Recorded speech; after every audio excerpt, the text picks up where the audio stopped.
Dans cette région un peu perdue de la France, dans cette immense forêt des Landes qui s'étend sur des milliers d'hectares, mais dont certaines parties ont été ravagées à plusieurs reprises par de sinistres incendies, la vie se déroule calmement.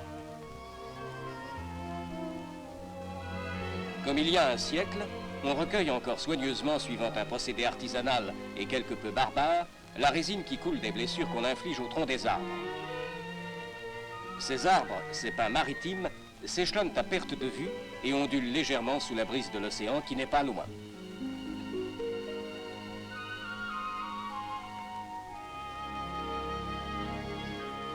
L'élevage est aussi la principale ressource des habitants des quelques fermes dispersées dans les éclaircies de la forêt.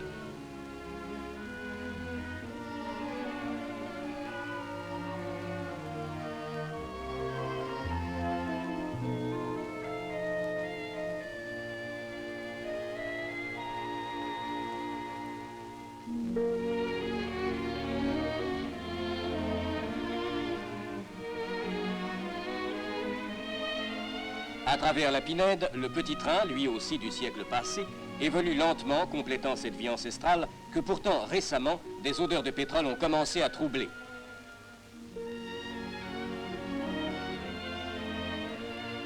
Mais quel est ce bruit au loin?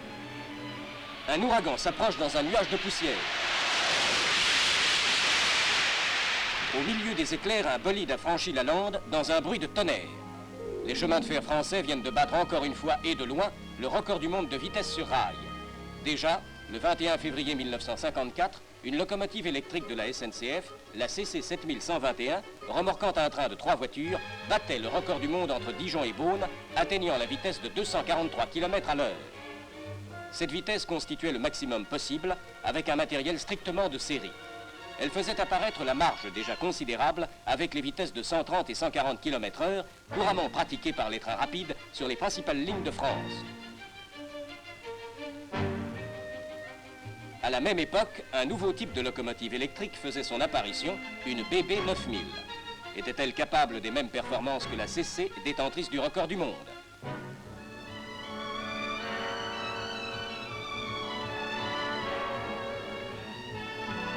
D'autre part, les essais de Dijon avaient montré que la parfaite qualité de la voie française permettait des vitesses plus élevées, d'où l'idée d'atteindre celle de 300 km. Les deux locomotives à mettre en compétition ont été choisies parmi celles en service. Ce sera la CC 7107, sœur de la 7121, détentrice du record du monde 1954, construite par la société Alstom à 2 bogies de chacun 3 essieux moteurs, et la BB 9004, la nouvelle venue, construite par le groupement Le Matériel de Traction Électrique à 2 bogies de chacun 2 essieux moteurs seulement. Ces deux types de locomotives assurent le service des trains rapides sur Paris-Lyon, notamment du Mistral, le train le plus rapide d'Europe.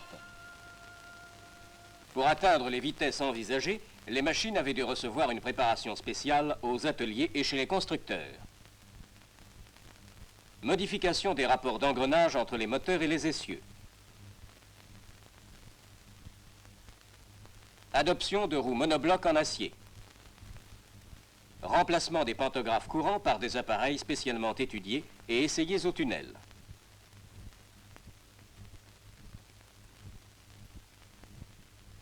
Chaque locomotive d'essai est attelée à un train de 3 voitures.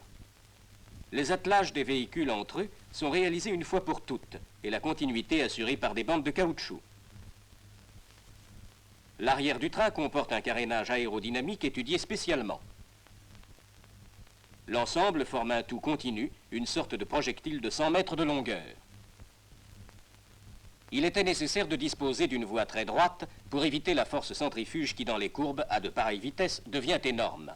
Une voie qui soit d'une longueur suffisamment grande pour permettre d'accélérer et puis de ralentir avant d'utiliser trop vite les freins. L'alignement droit de la ligne de Bordeaux à Dax, qui s'allonge sur 46 km entre les gares de La Motte et La Bouère, à la traversée des Landes, convenait parfaitement. Il fallait aussi renforcer la caténaire et son dispositif d'alimentation pour éviter les chutes de tension. On installera donc des sous-stations mobiles supplémentaires, telles celle-ci à La Motte et cette autre en gare d'Ichoux.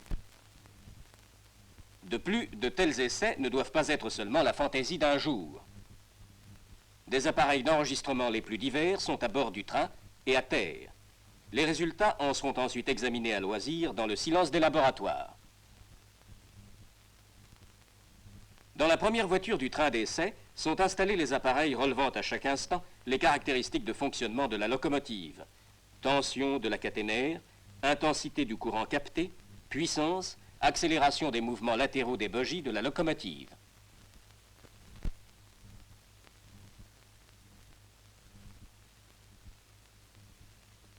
Les opérateurs surveillant les appareils sont en communication téléphonique constante avec la cabine de conduite de la locomotive. En outre, pour assurer la sécurité, le train sera pendant les essais en liaison radiotéléphonique constante avec un poste de terre. Des antennes sont installées dans ce but sur le toit d'une voiture. À terre, à l'endroit présumé de la vitesse maximum, se situant approximativement en gare d'Ichou, on a installé dans la voie des appareils divers.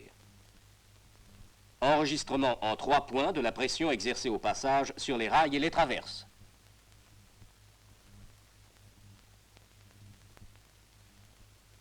Mesure des contraintes exercées dans le métal du rail par comparaison avec un morceau de rail témoin placé à proximité.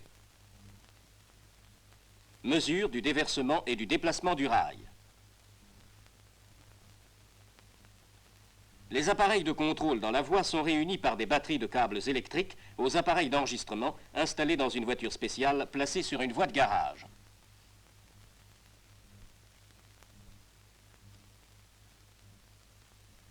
Les graphiques relevés seront examinés soigneusement dès le passage des trains d'essai par des ingénieurs qualifiés.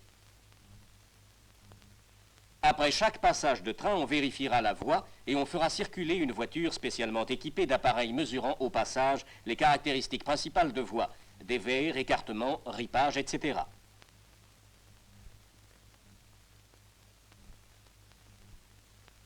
La vitesse sera mesurée avec précision par des pédales installées le long du rail qui seront déclenchées au passage du train et par des cellules photoélectriques montées sur des poteaux de caténaire. Leurs indications seront transmises à des enregistreurs placés à proximité sur l'accotement de la ligne.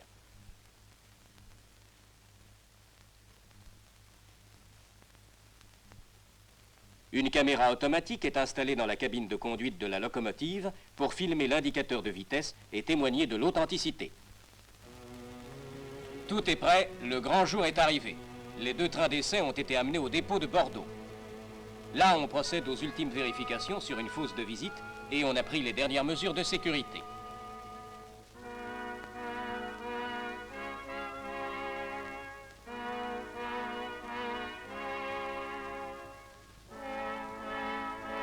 Le lundi 28 mars 1955, le long de la ligne, on a mobilisé la gendarmerie pour surveiller les curieux aux abords des passages à niveau, dont les barrières ont été soigneusement fermées à l'avance.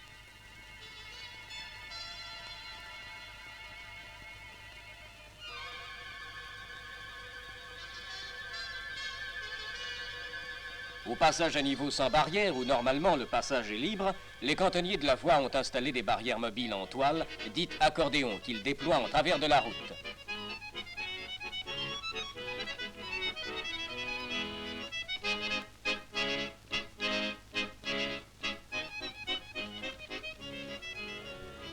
Un avion de reportage va prendre l'air pour survoler la ligne. Au début de l'après-midi, dans la petite gare de Facture, un peu au sud de Bordeaux, le premier train d'essai remorqué par la CC 7107 est prêt au départ. Voici l'équipe de conduite.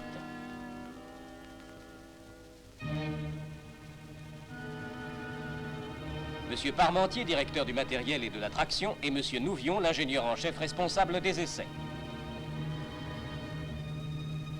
L'heure du départ approche.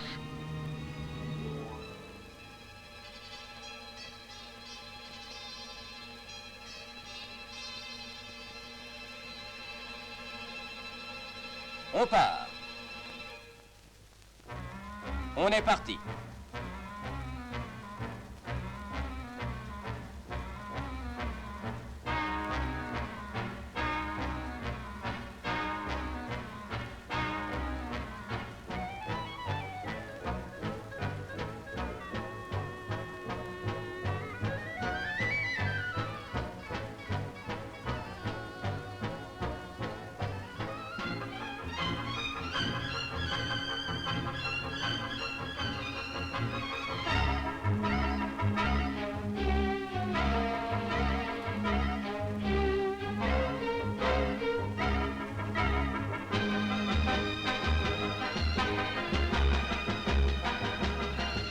franchit la courbe de la gare de la Motte à la vitesse limite possible de 120 km à l'heure. Et sur la longue ligne droite de 46 km, on prend le grand envol pour le record du monde.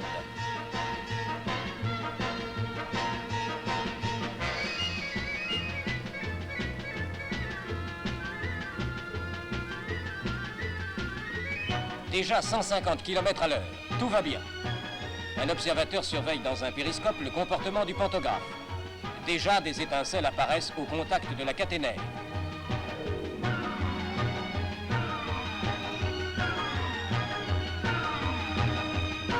Les glaces avant de la locomotive sont protégées par un épais grillage pour arrêter les corps étrangers ou les oiseaux projetés par le vent furieux de la marche.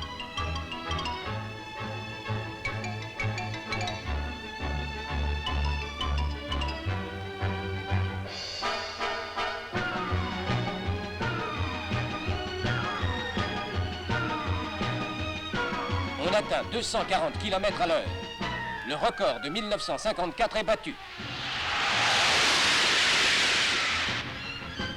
Les arceaux de la caténaire espacés de 90 mètres vont bientôt défiler à la cadence d'1 par seconde.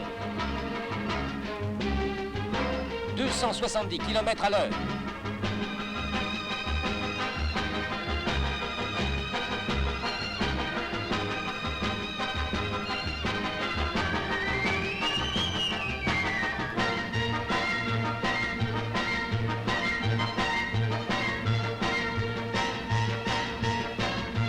Le 300 est dépassé. «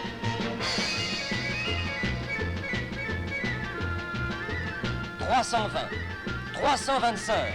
Les cadrans annoncent des chiffres impressionnants. 4500 ampères, 12 000 chevaux de puissance. Le record de 1954 est pulvérisé.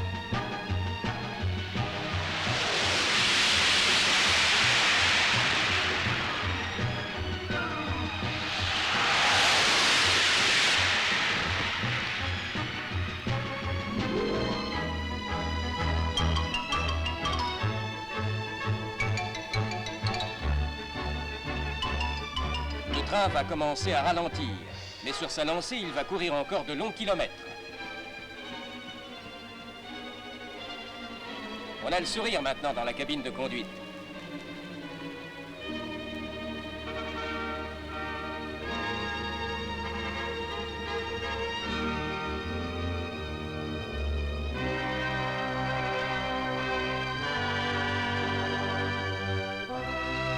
Et doucement, le bolide calmé vient mourir à quai dans la gare de Morsinx, où l'attendaient anxieusement les journalistes.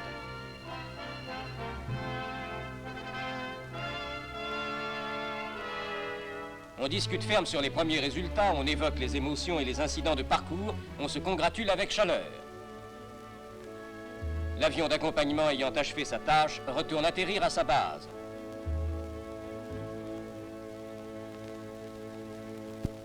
Et maintenant, autour de la bébé. Le lendemain, mardi 29 mars, le second essai doit avoir lieu de bon matin.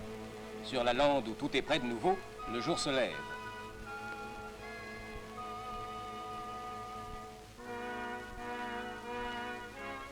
À facture, on discute ferme les résultats de la veille. Tu l'as vu, la coquine? Elle filait qu'on ne la voyait plus. La BB 9004, remorquant son train, est arrivée à son tour sur la ligne de départ.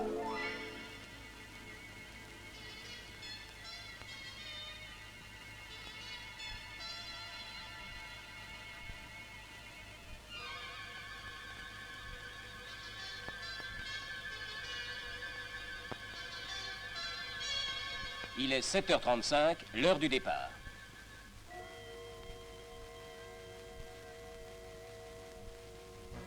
La voilà partie à son tour vers son destin.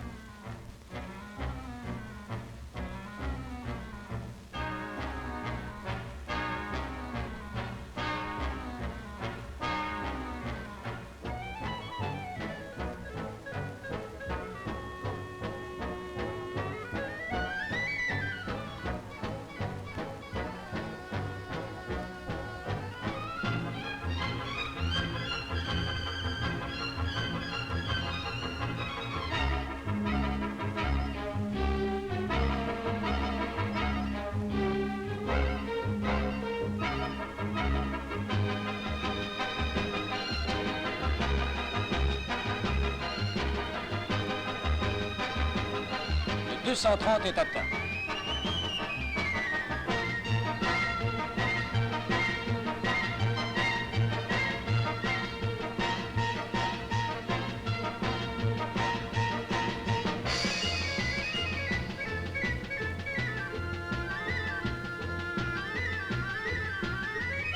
Voici le 300. On le dépasse. Malheur, on signale au périscope que le panneau arrière est fondu. On remonte l'autre et en avant.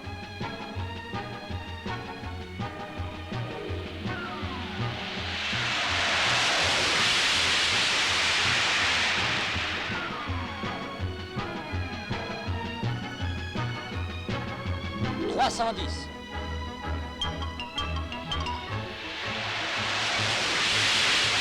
320.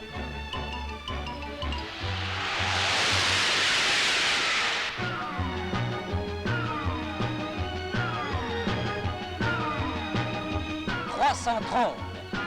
Même record qu'hier.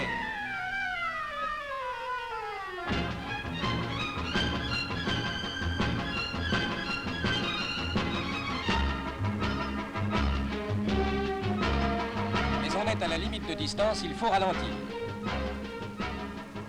On a franchi la gare d'Ichou, panneau coupé.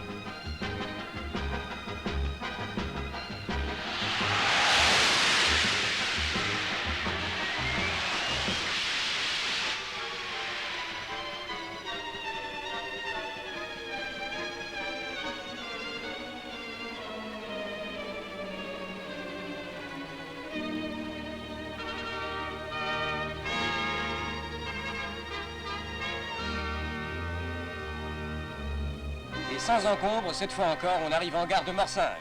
Ex aequo, ex aequo. Même vitesse que la veille, crie-t-on avec enthousiasme aux journalistes.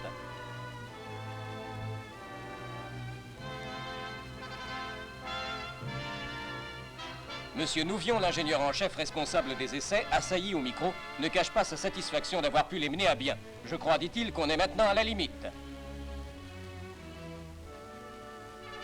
C'est au tour de M. Parmentier, directeur du matériel et de l'attraction, qui annonce aux auditeurs de la radio le triomphal succès sans précédent. 331 km à l'heure pour les deux.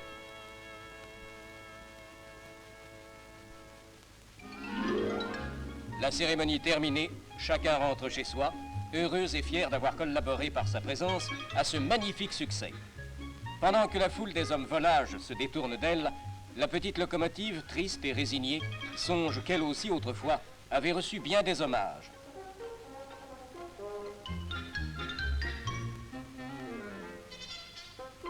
Évoquons nous aussi les principales étapes du record du monde de vitesse sur voie ferrée. 1829, l'ancêtre, la célèbre fusée, roule à 47 km à l'heure. 1846, en Grande-Bretagne, on atteint le 120. 1890, la France s'attribue le record avec 144 km à l'heure. 1893, les États-Unis le reprennent à 160 km à l'heure. 1935, dans une compétition serrée, la France, l'Angleterre, les États-Unis et l'Allemagne atteignent des vitesses variant de 175 à 190 km/h. 1938, l'Angleterre reprend la suprématie avec 202 km à l'heure.